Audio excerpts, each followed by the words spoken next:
Il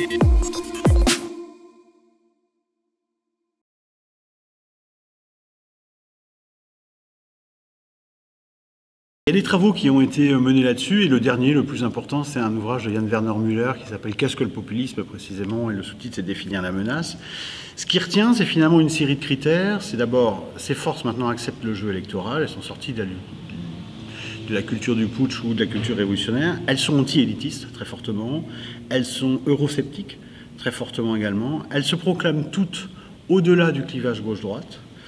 Et surtout, le point clé, c'est qu'elles ont un monopole elles prétendent avoir un monopole de la représentation du peuple. Le peuple, c'est nous et personne d'autre.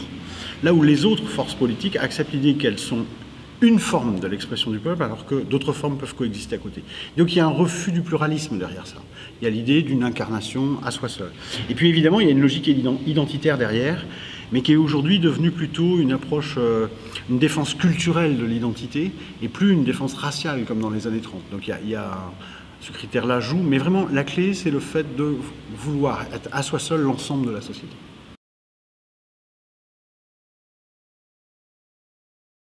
Facile à mesurer par les scores électoraux. Il suffit de regarder le score dans l'élection allemande. AfD, c'est une première. L'Allemagne jusqu'ici a échappé à ça. Et maintenant, ils sont rendus à 13%. Mais au-delà même du score électoral, il y a surtout un poids dans le débat. Beaucoup de thèmes qui sont débattus dans les sociétés européennes sont quelque part définis par les positions radicales des populistes. Donc il y a une influence sur le débat qui va très au-delà du poids électoral. Ça devient le critère absolument décisif et clé. Il suffit de regarder aussi bien l'élection de Trump, le Brexit, l'élection en France, et vraisemblablement, je n'ai pas encore regardé les résultats pour l'Allemagne, le clivage principal, c'est le clivage du diplôme, c'est le clivage éducatif. Alors même qu'on a longtemps cru que ça allait être d'autres clivages, le clivage femmes-hommes pour Trump après ses déclarations, ou le clivage des minorités par rapport aux protestants, pas du tout. Le clivage déterminant, c'est le diplôme.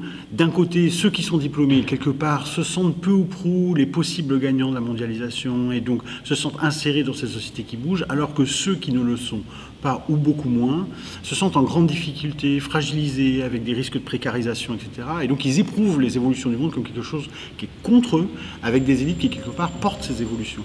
Donc on comprend qu'il y a des rejets très forts et que ceux qui disent « moi je vais tout changer » du jour au lendemain, avec un discours simple, puissent trouver une adhésion. C'est assez logique.